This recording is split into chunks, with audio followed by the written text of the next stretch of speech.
everything changes.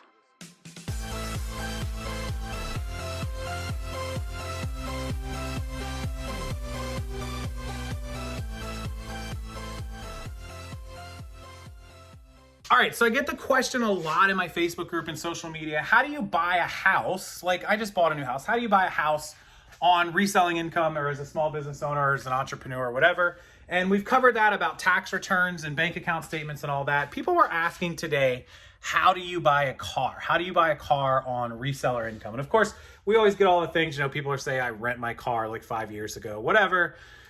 Here's the truth. You buy cars just like you do if you have a job. So when you have a job and you go in to buy a car, they're going to ask you for your last couple of pay stubs, right? They're going to say, how much money do you make? Like, oh, I make $3,000 a month or $4,000 a month. Car payment's like $400, right?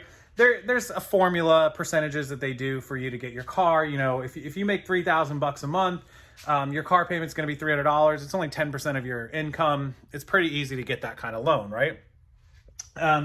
As an entrepreneur and a reseller, or as any business owner, we don't have pay stubs. So what we have to do is give them tax returns, or in some cases, profit loss statements and bank statements.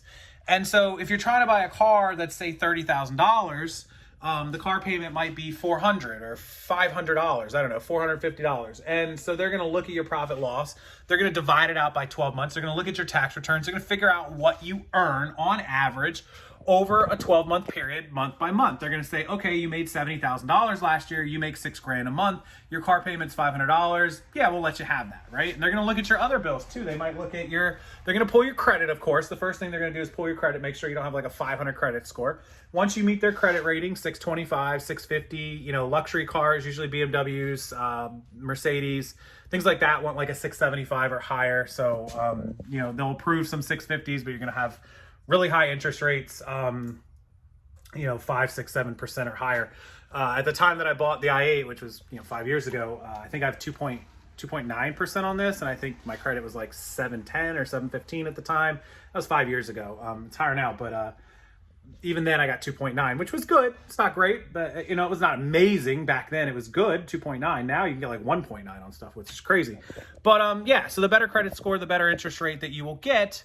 And then they check the tax statements and the tax returns and the P&Ls. They'll check your bank account. They want to see like how much money do you have. And that's pretty much it. So those three things: tax returns, bank statements, and profit and loss sheets. You can create a profit and loss sheet on QuickBooks. You can have a CPA create one, etc. And so obviously I've had this car for a long time. So I haven't bought a new car in 5 years because I've had this one. But we did just do a trade out and a buy today. So Kate actually leased her last car. And so I'm going to show you guys. Hold on. Her last car is a white Infiniti. It's this thing right here. And this white Infiniti is a 2019 QX50, and her lease is up on this. We bought it in 18. It's a 2019. They just come out, so we got a 3-year lease on it.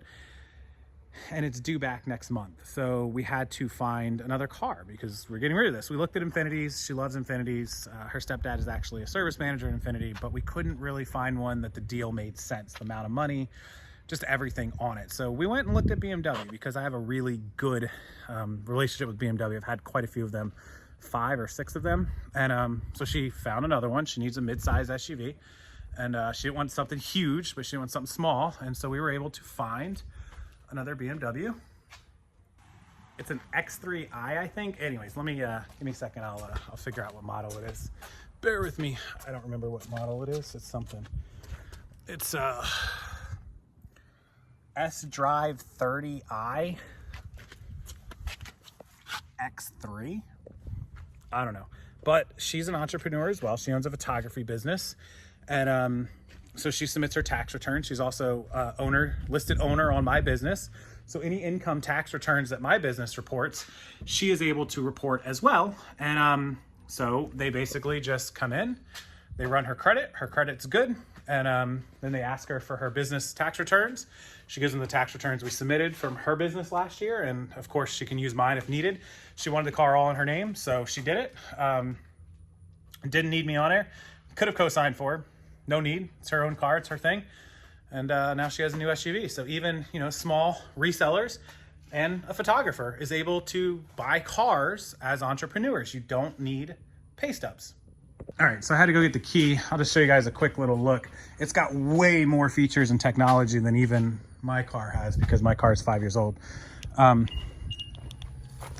it's cool because we need a second car. You know, she needs it for her photography, but I need it for, you know, if I'm driving friends around or picking up packages, which we've already done. You guys don't believe, brand new car. Look, hauling remotes home. Hauling remotes home. So, it's just a cool little, you know, SUV. Nothing crazy special. It's standard BMW, standard, you know, all the stuff or whatever. All kind of the same that I have. It just has a whole bunch of different features that are not standard in mine. Like she gets, like, if you go to her settings here of her car and you go down to they have this lighting, interior lighting. She gets like 10 different colors. You can click the color and you get like all these different color interiors, lilac and white, lilac, whatever. You can change the brightness. So yeah, so it's cool for her. And it has quite a bit of room here. Look behind me. I'll show you how much room it has. So, I mean, it's pretty good size. I'm a tall guy. This has this, you know, the huge sunroof moonroof where it goes all the way back. If you click the thing, it opens all the way up, all the way back to the back seat. That's pretty cool. I mean, you know, for somebody who does wholesale or garage selling, something like this would be really good size. You know, obviously she doesn't do it in this, but I could use it for that. I could film videos in this. There's, you know, plenty of room. Look, 2 huge bins of remotes, and I could fold the seats back up. So it's good for her. And that's basically how you buy a car as an entrepreneur. And so this constantly comes up where people are like, oh, get a real job. You know, you're a reseller, you're this, you can't ever have anything. Well, clearly, you know, what I do has allowed us to buy a house. You know, I bought this car and other cars, and now, you know, her as a photographer buying a car. So don't let anyone ever tell you that you can't live a life like everyone else who has a regular job. All my neighbors have regular jobs. None of them work at home.